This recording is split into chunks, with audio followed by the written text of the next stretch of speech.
Welcome to Three Questions, where critical thinking is king, and my opinions and research are only here to support your learning and understanding. Welcome back. I am your host, Meghann, and I'm really excited about this episode because people talk about sleep all the time, sleep hygiene, all these little sleeping hacks. Yet, people are still sleeping like shit. So, to me, there's going to be a more nuanced discussion. So I'd love to use today's episode to ask you three questions about your sleeping habits. And question one is, what do you do before you go to bed? Take a moment. I want you to literally think about what you did before you went to bed last night.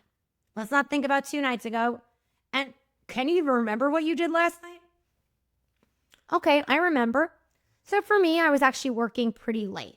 Oftentimes, I stop working by 7 p.m., but I had to get a lot of stuff done.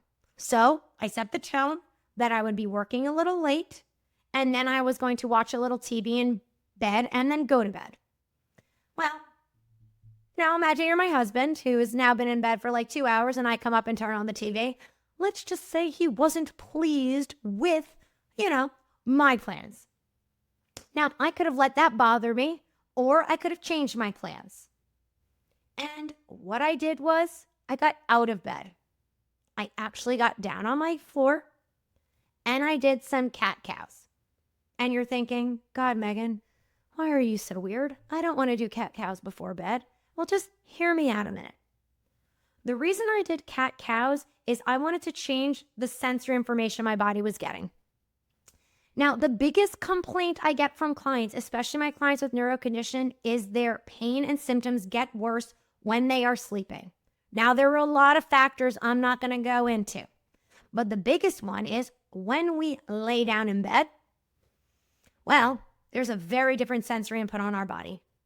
All day long, we had limited sensory information on our back or our head. Okay? So if you're sitting on the couch, the head is just floating around. There's no sensory input there. Okay, if you're standing, walking around, there's really no sensory input on the back of the head. And you could be wearing a hat, maybe wearing a backpack, but you're not leaning against the wall all day. If you're sitting in a chair, okay, you're driving, there's sensory feedback at your back, but in certain spots.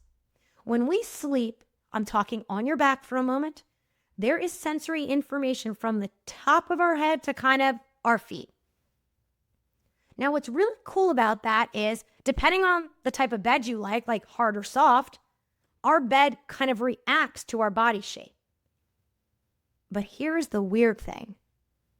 Even though the bed's going to absorb, our shape, my big old butt is not going to be that same bigness when I lay down. It's going to kind of smoosh out to the side of it. Okay? Think about where your chest goes, or, if you're a man, your genitals go when you lay down. All bets are off. So what happens is we often map our body as roundness and shaped as we feel or see it. But when we lay on the bed, it totally changes that sensory environment and the brain has to adjust. So I couldn't get comfortable. I couldn't even focus on the TV. I wanted to get pissed at my husband, but it's not his fault he went to bed at a normal time. So I said, okay, let's change this up. So what I did was got on the ground and I did my cat cow. And I focused on my feet. I just pressed my feet into the floor and I did my cat cow without changing the pressure at my feet. So I said to my brain, here is some sensory information to my feet. Do what you want with it. Do a cat cow based off that information. And it actually calmed my brain down. What I didn't do was just get down and do a cat cow without focus, without a specific sensory input. Okay? Maybe you don't want to do that. I don't care. I'm just telling you what I did. I didn't say you had to do it. But what I want you to think about is, before you go to bed, is get your brain to respond to the current sensory info. Maybe you put your back up against the wall. Maybe you press different parts of yourself into the wall. Maybe when you're brushing your teeth, you feel your feet underneath you. You notice where your tongue is in your mouth. You notice how your clothes are fitting into your body. And then move based off that. Now, that is not going to help you sleep better, but it's going to help your brain better respond to the current situation. So then when you lay down, and it's new sensory information, your brain can better adapt to that information. Now, I like to keep these episodes short and sweet-ish. So just let that marinate. And if you're freaked out about question 1, don't worry, we're going to kind of circle back. Question 2 is, what do you do when you get out of bed?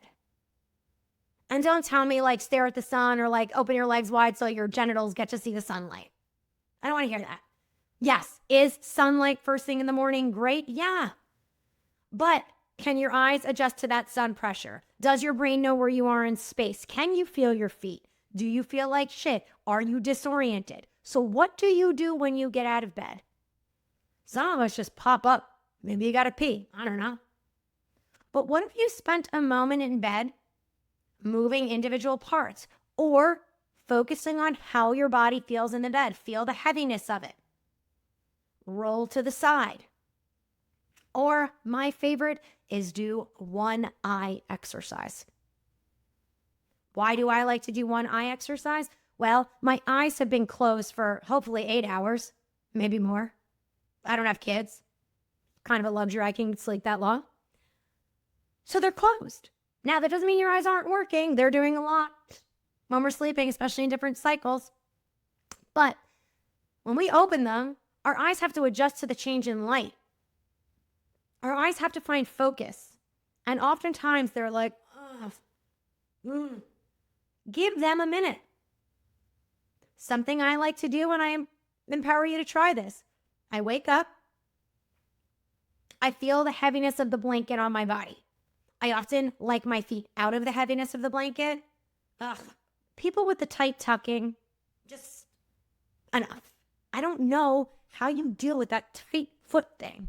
Another episode. But anyway,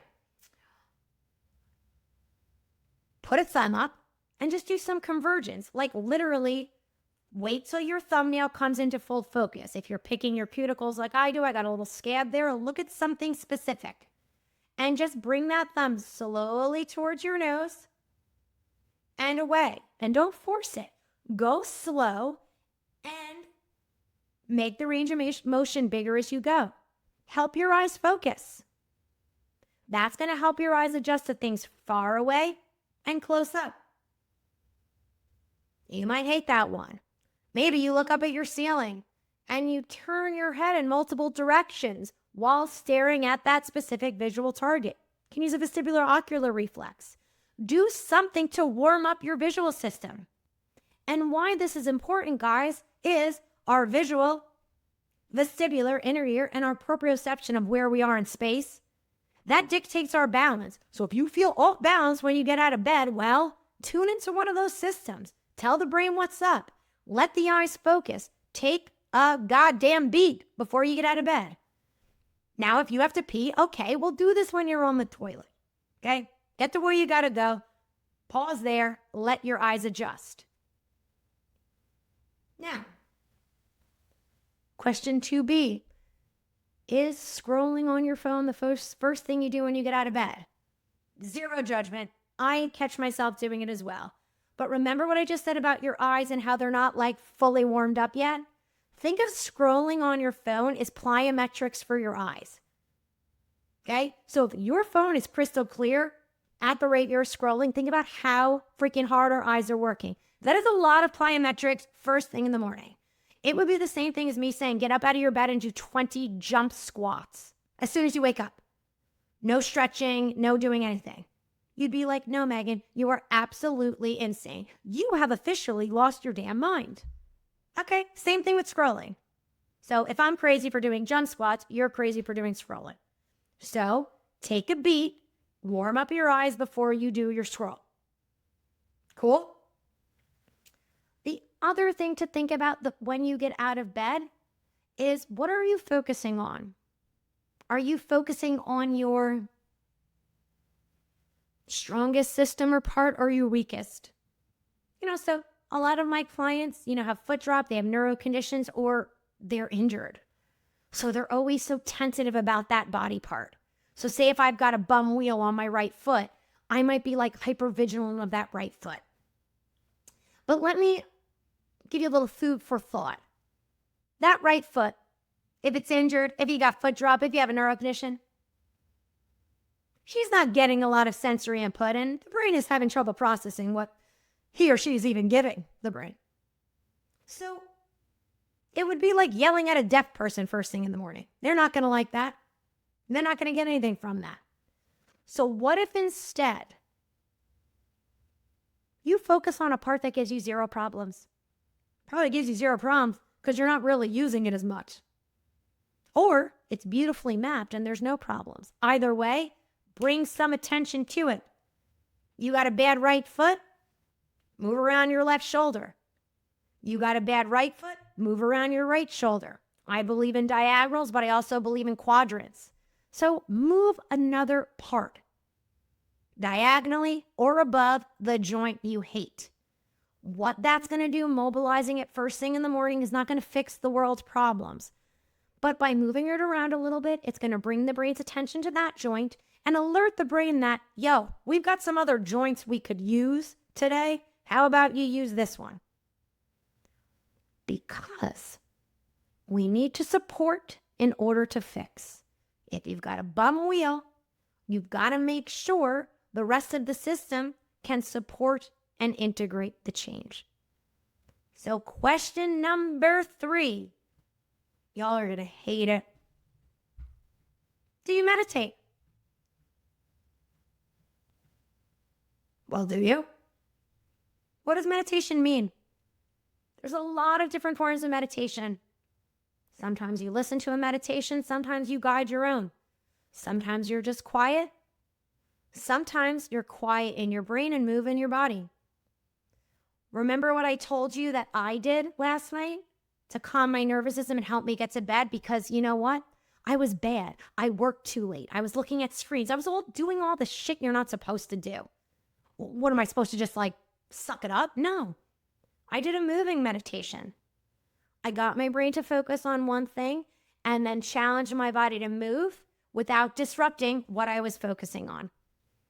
And focus comes and goes. When you're meditating, you're going to catch a thought, you're going to lose it. You've got to let that go.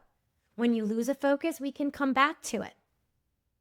To me, making mistakes is important. So if I'm focusing on my foot and then I get tired and I lose focus on my foot, I'm going to have a rep that maybe moves my foot in a big way, but that'll bring my attention back to it. So I want you to ask how you can quiet your brain once a day. It doesn't have to be a traditional meditation, although I encourage it. I do my meditation in my infrared sauna. Do I wish I could do my meditation without being forced to rest? Yes, but I'm this thing called a human. And I'm very flawed. And most of the time I'm doing my best. Not always. Okay? Maybe you just do a moving meditation where you don't have music on in the background. You get curious. You focus on one thing. You put your hand somewhere and see how many exercises you can do without moving that hand. Maybe you do a breath practice. But what we all need to understand is making this idea of meditation, this little box, it's setting yourself up to fail. And yeah, notice I didn't ask if you meditated before bed. I don't care when you meditate. I don't care if it's for 2 minutes. Sometimes, you know what my daily meditation is? Is when I'm getting annoyed. Is too.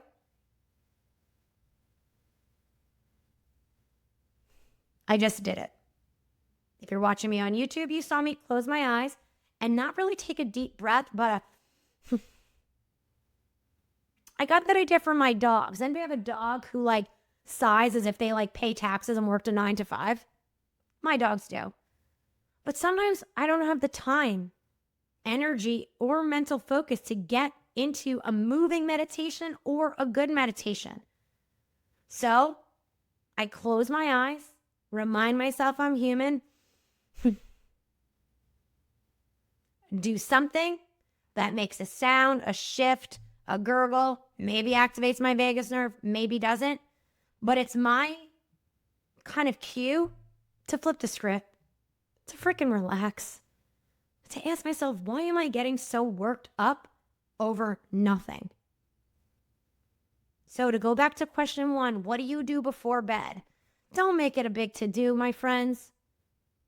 I know we like rules and regulations. We like to follow things, but I would love you to kind of maybe go with the flow more. What do you need today? And ask yourself, what am I doing before bed that could help slow down my brain? Slow down my brain's need to find where my body is in space? Or to give my brain something that helps it feel safe.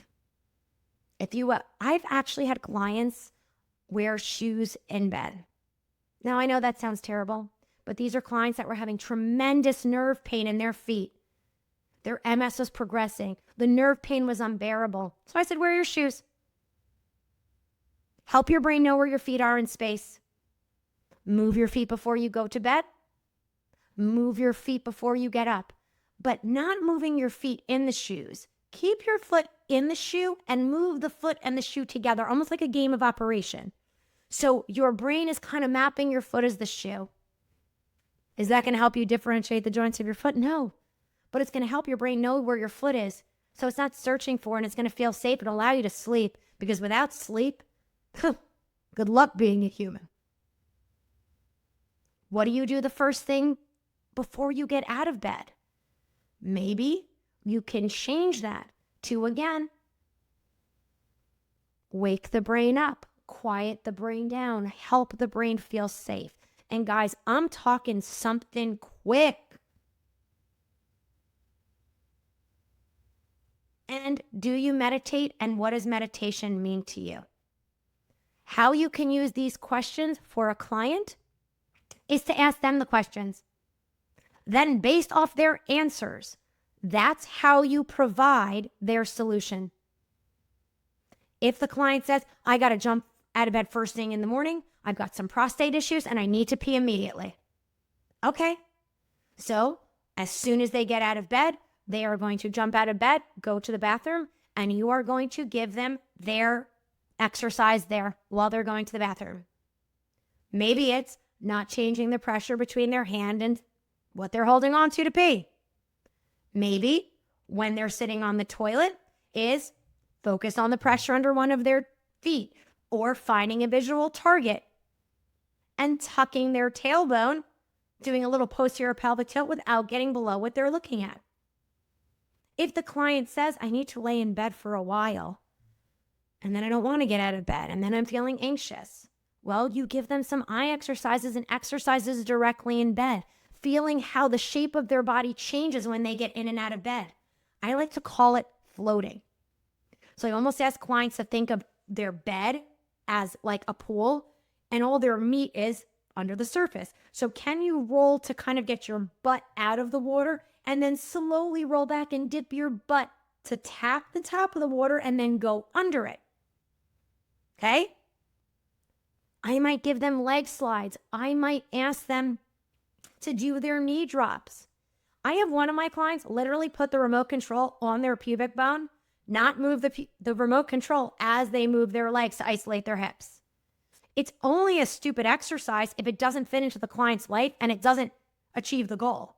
Putting the remote on the crotch helps that client not rotate their spine or pelvis, but stabilize the spine and pelvis so that they can isolate their legs, which is something this client needs to be able to walk. What clients do before bed is going to tell you everything. If they have to do dishes, I'm giving them exercises while they're doing dishes. Just one, maybe two. Yeah, is it going to make the dishes take a little longer? Yeah, by like 1 minute. And when my client says, oh, I don't want to do that, I'm like, all right, well, enjoy a bad night of sleep. What are your goals? And asking them the question about meditation, guys, you've got to be creative. I would not ask people if they meditate. I don't want to ask you guys if you meditated, but you know what I said to myself? Let's go there. I want to see what they think meditation is. And yeah, do I want everybody to have a meditation practice? Do I think we could all benefit from it? Yeah. But I should also eat less candy and more vegetables. So I want you guys to think before I let you go. What is the goal of meditation? What is our goal of meditation? For me, it's often not to relax, but to gain neural focus, lose neural focus, gain it again, lose it, gain it, because that's what's going on all day long. That's my goal of meditation. And when I'm neurally focused and can lose focus and find it, that helps me relax and calm down. So how can we get them to focus? Maybe their meditation is eye exercises, really helping gaze stabilization. Maybe it's vestibular exercises to help them maintain the position of their head when they're moving around. Be creative. Have fun with these questions and let it be an open dialogue between friends, clients, and yourself. Because the answers to these questions, if you're not honest, they will not improve your sleep. You can do everything Andrew Huberman or whoever tells you to do about sleep, and there's some great solutions out there. But let me tell you, if you're going through menopause, you're having major proprioceptive changes.